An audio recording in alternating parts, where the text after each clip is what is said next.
Hi there, I'm Bar and we're doing yet another Portal episode here on The Point Is. Sorry if I'm doing too much, but I just really like these games.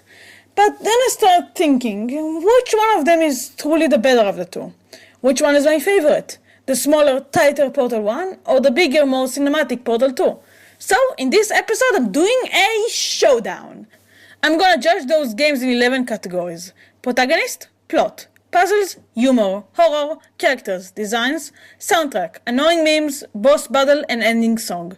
The game that wins the most categories is the best game. Of course, this is all my opinion. If you prefer the game that lost, that's cool too. It's an opinion show after all, and I'm not a ruler of a hive mind. Yet.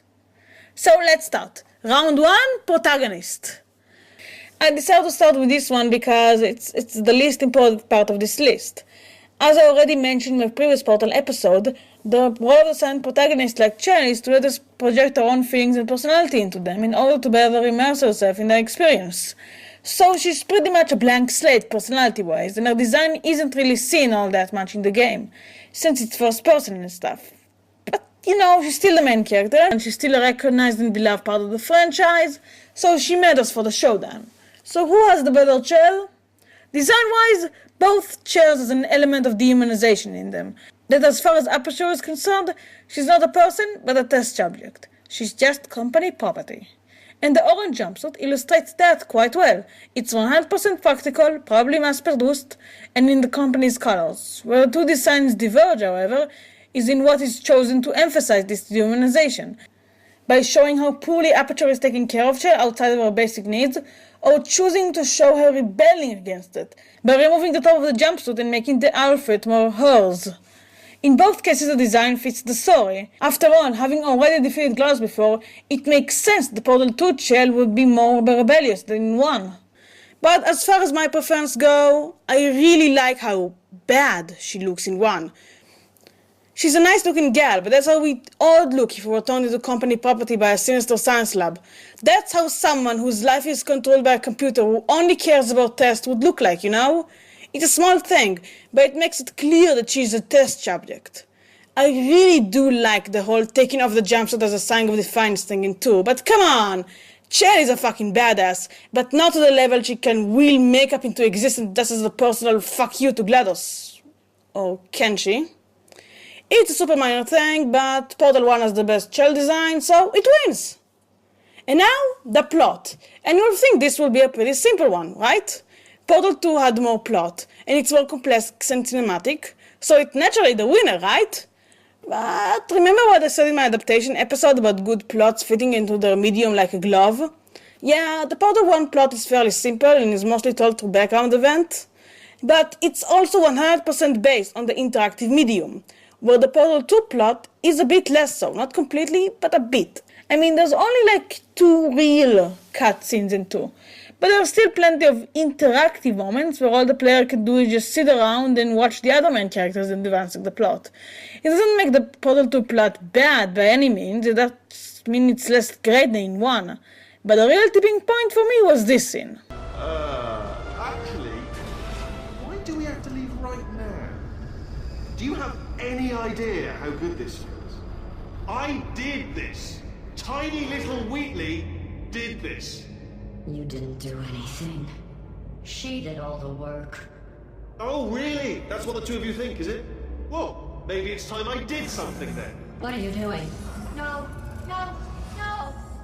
And don't think I'm not onto you too, lady. You know what you are? Selfish. I've done nothing but sacrifice to get us here. And what have you sacrificed? Nothing. Zero.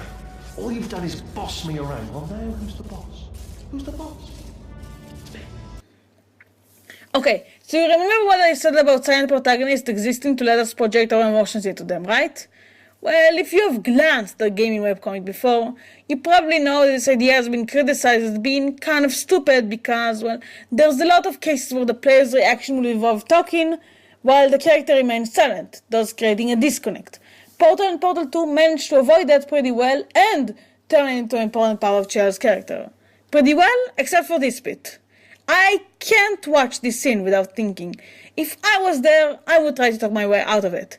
The whole conflict here is that Whitley is getting power hungry and so he doesn't want to leave, right? And what's stopping me from just suggesting that I'll go on the surface while he'll stay here and run the lab? Neither of us knows about the itch, or that he literally can't run the facility to save his life. And this is the moment where the sync between me and Shell breaks. I was thinking on whatever this should go under protagonist or plot, but well, this scene wouldn't have been any different if there was a Portal 1 Shell in there. And it's not the fault of Shell as a character. If this was a movie or something, this would make a great character moment. It's the fault of the plot of putting Shell in a situation where the player feels disconnected from her. And that's why 1 wins this round as well. The standard interactive narrative work better than in Portal 2. But what's a good game plot without good gameplay to go with it? So which game has the better puzzle? Now, when Portal 2 came out, a lot of the criticism was aimed at how the puzzles were not as good as the first one. It's just a game of find the portable spot, people cried out. The first game was so much better in this respect. It let you find your own solution. This lets me know that those people probably didn't replay the first game and don't remember it very well. I played both of them back to back, and I can tell you that this is bullshit. People who say that probably remember the test chambers in Portal 1 looked like this. And yeah, they did, before the portal gun got upgraded. After that, test chambers tend to look more like this, or like this, or like this. So, all of those people are basically saying bullshit.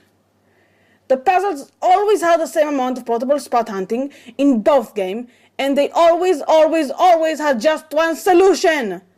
But in spite of this piece of criticism being bullshit, yeah, I got to admit the Portal 1 had the better puzzles than Portal 2. And yes, I'm only checking the single player for this episode. The extra testing elements are great and necessary for a sequel, but the fact that there are so many of them means the game has a lot of tutorials to do, and it takes it a while to build a decent difficulty curve. And I kinda miss the most complex, multi-stage testing chambers Portal 1 had. I feel that having less testing elements and more focusing on selling the very concept of portals, rather than new testing elements to be used with portals, allowed Valve to be more creative in the first game, and so judging only with the Portal 2 single player, I gotta say Portal 1 still has the best puzzles.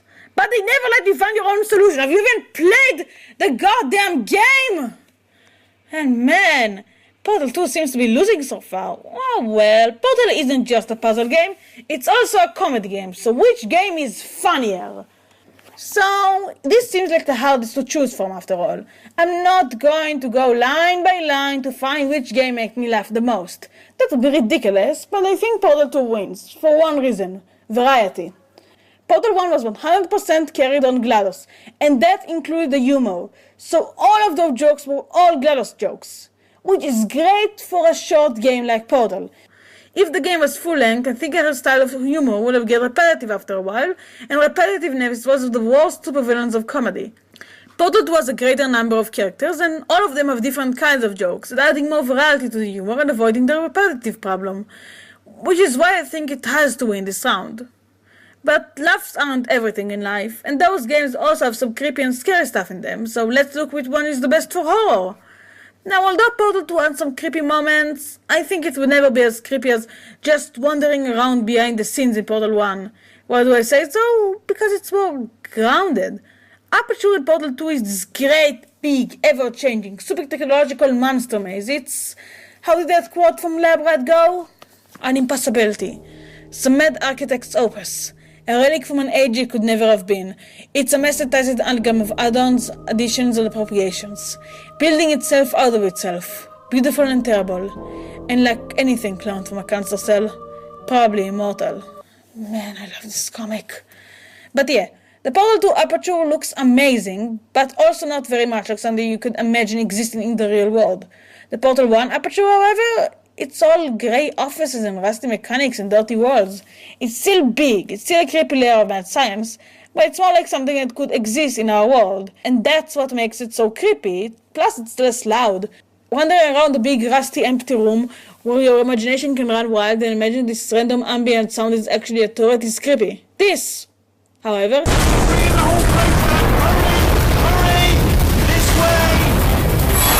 is exciting but hardly scary. The second game is also missing the feeling of being alone and hopeless, being one tiny human against a giant computer.